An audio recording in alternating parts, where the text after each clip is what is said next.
آپ مانتے ہو بھلا؟ آپ کہاں مانتے ہو؟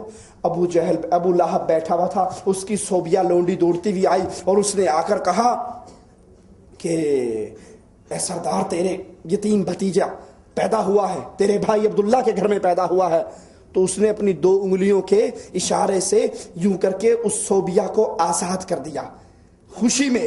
دیکھو وہاں بھی عید میلاد النبی نہیں مناتے اور ابو لہب عید میلاد النبی بنا رہا ہے اور اس جشن کے طور پہ صوبیہ کو آزاد کر رہا ہے۔ بلکہ بریک یہاں نہیں لگائی، جھوٹ گھڑنے والوں نے کہا ہمارے کسی نیک آدمی نے خواب کے اندر ابو لہب کو دیکھا۔ نیک آدمیوں کے خواب میں ابو لہب آتا ہے، تو جہنم میں جل رہا تھا، لیکن اس کی ایک انگلی سے دودھ کی نہر نکل رہی تھی، اس کو پی رہا تھا، ایک انگلی سے شہد نکل رہا تھا، وہ اس کو چاٹ رہا تھا۔ کسی نے کہا کہ یہ کیا، آپ تو جہنم میں جل رہے ہو؟ کہا یہ وہ 2 انگلیاں ہیں جس سے میں نے نبی کی میلاد مناتے ہوئے اپنی لونڈی کو آزاد کر دیا تھا۔ میرا سارا جسم تو آگ کے اندر ہے، لیکن 2 انگلیوں سے دودھ اور شہد آ رہا ہے۔ قربان جائیں، یہ جہنم کے اندر بھی دودھ اور شہد پلا رہے ہیں۔ آپ نہیں مانتے جشن میلاد النبی کو، حالانکہ ابو لہب نے منایا۔ ہم کہتے ہیں ہم مانتے ہیں کہ ابو لہب نے منایا، لیکن تھوڑی سی بات آپ بھی مان لو کہ آپ ابو لہب کی سنت پہ چل رہے ہو، ہم ابو بکر کی سنت پہ چل رہے ہیں۔ ابو لہب نے منایا، تم بھی اس کے پیچھے لگ کر مناؤ، لیکن ابو بکر نے نہیں منایا، ہم ابو بکر کے پیچھے چل کر نہیں مناتے۔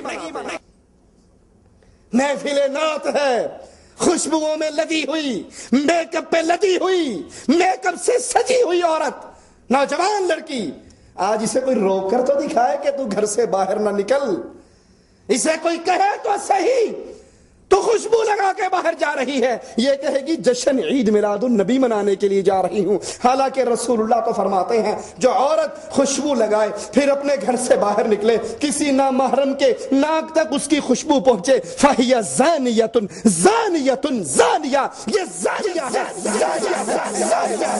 سوچئے کیا رسول اللہ صلی اللہ علیہ وسلم کے صحابی ابو بکر نے یہ جلوس نکالا، عمر نے نکالا، عثمان نے نکالا، علی و زبیر نے نکالا، طلحہ و معاویہ نے نکالا، حسن اور حسین نے نکالا؟ کیا اللہ کے نبی کے مکے کے ساتھیوں نے نکالا؟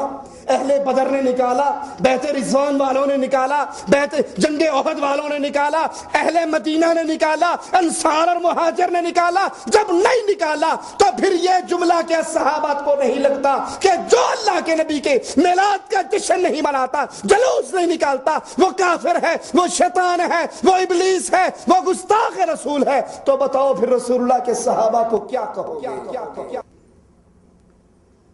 یہ جملہ چھوٹا نہیں ہے، یہ تکفیر کا جملہ ہے، یہ کفر کا جملہ ہے۔ بتاؤ پھر صحابہ کس کیٹیگری میں آئیں گے؟ تابعین نے جلوس نہیں نکالا، تابعین کو کیا کہو گے؟ تبع تابعین نے نہیں نکالا، ان کو کیا کہو گے؟ محدثین نے نہیں نکالا، ان کو کیا کہو گے؟ ائمہ دین نے نہیں نکالا، ان کو کیا کہو گے؟ خود امام ابو حنیفہ نے نہیں نکالا، اس کو کیا کہو گے؟